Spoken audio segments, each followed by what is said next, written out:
بسم اللہ الرحمن الرحیم۔ السلام علیکم۔ حضرت یونس علیہ السلام کس قصور کی سزا میں انہیں مچھلی نے نگل لیا تھا؟ سورۃ الانبیاء آیات 87 اور 88 کا ترجمہ۔ اور مچھلی والے کو بھی ہم نے نوازا، یاد کرو جب کہ وہ بگڑ کر چلا گیا تھا۔ مچھلی والے سے مراد حضرت یونس علیہ السلام ہیں۔ کہیں ان کا نام لیا گیا ہے اور کہیں ذُو-النُّون اور صاحب الحوت یعنی مچھلی والے کے القاب سے یاد کیا گیا ہے۔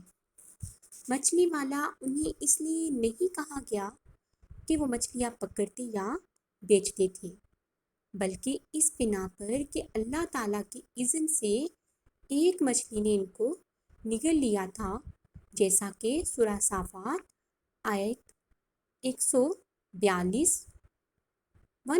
میں بیان ہوا ہے۔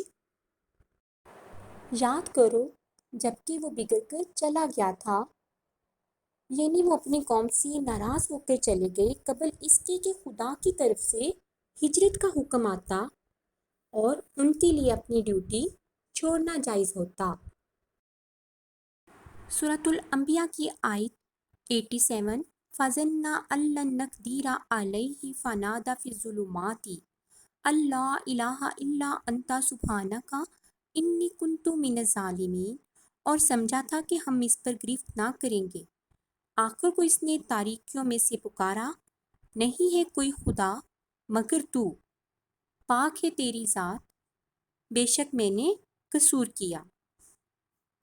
سورۃ الانبیاء کی آیت 88 فَاسْتَجَبْنَا لَهُ وَنَجَّيْنَاهُ مِنَ الْغَمِّ وَكَذَٰلِكَ نُنجِي الْمُؤْمِنِينَ۔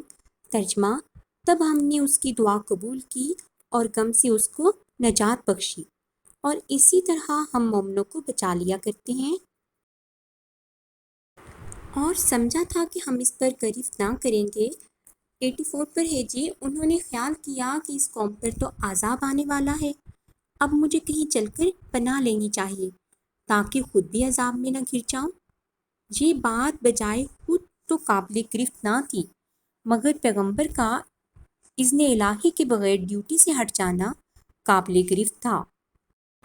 آخر کو اس نے تاریکیوں میں سے پکارا، یعنی مچھلی کے پیٹ میں سے جو خود تاریک تھا اور اوپر سے سمندر کی تاریکیاں مزید۔ حضرت یونس علیہ السلام کو مچھلی نے نگل لیا۔ آج کی اس ویڈیو میں پیغمبر کا اذن الہی کے بغیر ڈیوٹی سے ہٹ جانا قابل گرفت تھا، تو پھر اللہ تعالیٰ کو جب انہوں نے پکارا، بے شک میں نے قصور کیا، تب ہم نے اس کی دعا قبول کی اور غم سے اس کو نجات بخشی، اور اسی طرح ہم مومنوں کو بچا لیا کرتے ہیں۔ اس آیت کی بہت زیادہ فضیلتیں، مشکل حالات میں ہمیں اس آیت کو کثرت سے پڑھنا چاہیے۔ لا الہ الا انت سبحانک انی کنت من الظالمین۔ اللہ تعالیٰ ہمیں اس قرآن کو سمجھنے اور اس پر عمل کرنے کی توفیق عطا فرمائے، آمین۔ Thanks for watching. اللہ حافظ۔